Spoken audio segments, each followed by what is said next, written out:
ಸರ್ಕಾರ ಅಥವಾ ಜನಪ್ರತಿನಿಧಿಗಳು ಬದಲಾದಾಗ ಹಿಂದಿನ ಸರ್ಕಾರದ ಅವಧಿಯಲ್ಲಿ ಶುರುವಾಗಿದ್ದ ಅಭಿವೃದ್ಧಿ ಕಾರ್ಯಗಳಿಗೆ ಕೊಕ್ಕೆ ಬೀಳುತ್ತೆ.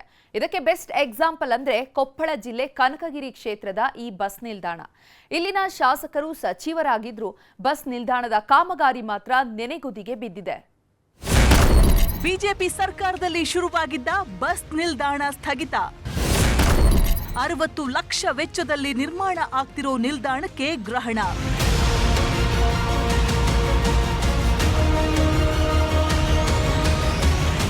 ಕೊಪ್ಪಳ ಜಿಲ್ಲೆ ಕನಕಗಿರಿ ತಾಲೂಕಿನ ನವಲಿ ಗ್ರಾಮದಲ್ಲಿ ಕೆಕೆಆರ್ಟಿಸಿ ಸುಮಾರು 60 ಲಕ್ಷ ರೂಪಾಯಿ ಖರ್ಚು ಮಾಡಿ ಬಸ್ ನಿಲ್ದಾಣ ನಿರ್ಮಿಸ್ತಾ ಇದೆ.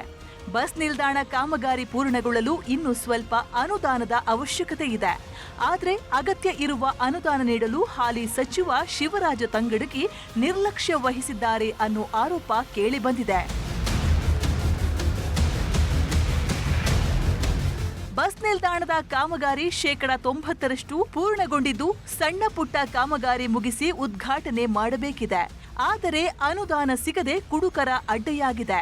ಕೆಲವರು ಬೇವಿನ ಬೀಜ ಸಂಗ್ರಹ ಮಾಡ್ತಿದ್ದಾರೆ. ಹಂದಿಗಳ ವಾಸತಾಣವಾಗಿದೆ.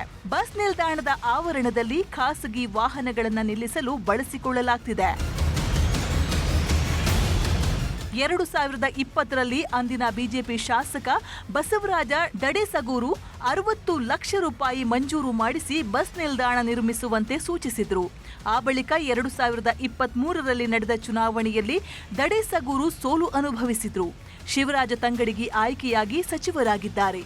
ಆದರೆ ಕಾಮಗಾರಿ ಮಾತ್ರ ನೆನೆಗುದಿಗೆ ಬಿದ್ದಿದೆ. ಮಾಜಿ ಶಾಸಕರಾದಂಥ ಬಸವರಾಜ ದಡೇಸಗೂರು ಅವರ ಅವಧಿಯಲ್ಲಿ ನಿರ್ಮಾಣವಾದಂಥ ಒಂದು ಬಸ್ ನಿಲ್ದಾಣ ಇನ್ನೂ ಒಂದಿಷ್ಟು ಬಾಕಿ ಇರ್ತಕ್ಕಂಥ ಕೆಲಸ ಮಾನ್ಯ ಸಚಿವರು ಚುನಾವಣೆಯಲ್ಲಿ ಗೆದ್ದು 2.5 ವರ್ಷಗಳ ಕಾಲ ಆಯಿತು. ಅದನ್ನೇ ಬಸ್ ಸ್ಟ್ಯಾಂಡನ್ನು ಮುಂದುವರೆದ ಕಾಮಗಾರಿ ಮಾಡಲಿಕ್ಕೆ ಮನಸ್ಸು ಮಾಡ್ತಾ ಇಲ್ಲ.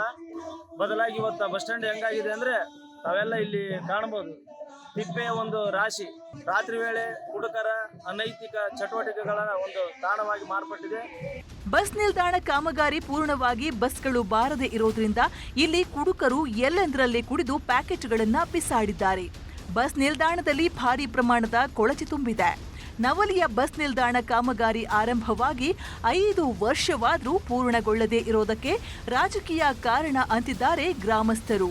ಬಿಜೆಪಿ ಸರ್ಕಾರ ಇದ್ದಂತಾಗ ಪ್ರಾರಂಭವಾದಂಥ ಕಟ್ಟಡ, ಈ ಕಟ್ಟಡ ಇವತ್ತಿನ ಸಚಿವರು ನಿರ್ಲಕ್ಷ್ಯದಿಂದಾಗಿ ಅದು ಉದ್ಘಾಟನೆ ಮಾಡಿದಂಥ ನಿರ್ಲಕ್ಷ್ಯದಿಂದಾಗಿ ಇವತ್ತು ಸಾರ್ವಜನಿಕರಿಗೆ ಉಪಯೋಗ ಆಗಿರಬೇಕಾಗಿದ್ದ ಬಸ್ ಸ್ಟ್ಯಾಂಡ್ ಇವತ್ತು ಅನೈತಿಕ ಚಟುವಟಿಕೆಗಳ ತಾಣ ಆಗಿದೆ, ಹುಡುಕರ ತಾಣ ಆಗಿದೆ, ಹಂದಿ ಮಲ್ಕೊಳ್ಳುವಂಥ ತಾಣ ಆಗಿದೆ. ಜನಪ್ರತಿನಿಧಿಗಳು ಬದಲಾವಣೆ ಆದರೆ ಅಭಿವೃದ್ಧಿ ಕಾರ್ಯಗಳಲ್ಲಿ ರಾಜಕೀಯ ಮಾಡಬಾರದು.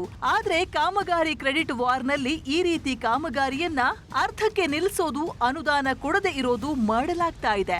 ಆದ್ರೆ ಈ ರೀತಿ ಕಾಮಗಾರಿ ಪೂರ್ಣ ಆಗದಿದ್ರೆ ಸಂಕಷ್ಟ ಎದುರಿಸೋದು ಜನಸಾಮಾನ್ಯರು ಅನ್ನೋದನ್ನ ಅರ್ಥ ಮಾಡ್ಕೊಳ್ಬೇಕಿದೆ. ಶರಣಪ್ಪ ಬಾಚಲಾಪುರ, ನ್ಯೂಸ್ 18 ಕೊಪ್ಪಳ.